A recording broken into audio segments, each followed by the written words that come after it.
নবীজির একজন সাপোর্ট ছিল তার চাচা, নাম কি তার? আবু তালেব। নাম কি তার? আবু তালেব। আবু তালেব মান মর্যাদা, মানুষ দেখেন টাকা পয়সাও মানুষ শেষ করতে পারে, কিন্তু মান ইজ্জত মানুষ খুব কঠিন ভাবে, অনেকে মান ইজ্জতের কারণে ধর্মকে নষ্ট করে দেয়। কথা বলে ঠিক কিনা? এই সম্মানের কারণেই তো ফেরাউন খোদা দাবি করলো। সম্মানের কারণে ফেরাউন মুসার কাছে নত হইতে পারে নাই, যে আমার বালক সন্তানের কাছে আমি কিভাবে আমি নত হই। নাউজুবিল্লাহ।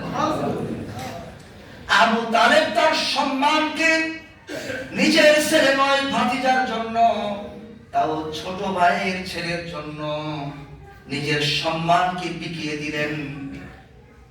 এক দল এলাকার সব ক্ষমতাধর লোক এসে বলল, আবু তালেব আমরা সবাই আপনাকে মান্য করি, কেন নিজের ভাতিজার জন্য বাপ দাদার মুখে চুনকালি মারতেছেন? এগুলা বাদ দেন, আমরা মুহাম্মদকে বাইরে তাকে অন্য কোনো দেশে দিয়ে আসি, এই এলাকায় থাকতে দিব না।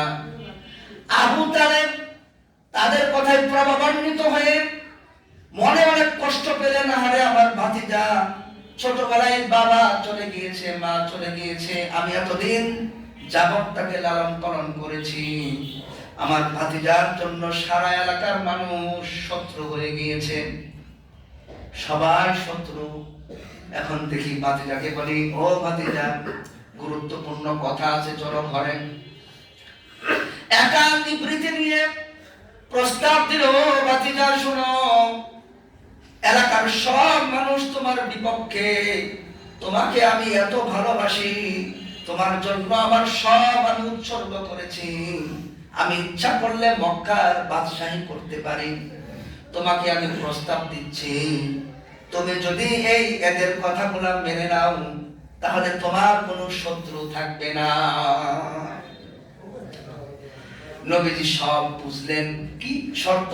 শুধু তুমি বলতে পারবা না, মূর্তিগুলোর গালি দিতে পারবা না, আর বলতে পারবা না যে এই মূর্তির কোনো শক্তি নাই, এক আল্লাহর কথা বলতে পারবা না, আর এই মূর্তির অসারতা এগুলো বলতে পারবা না, বাকি যা আছে তুমি তোমার মতো ইবাদত করো।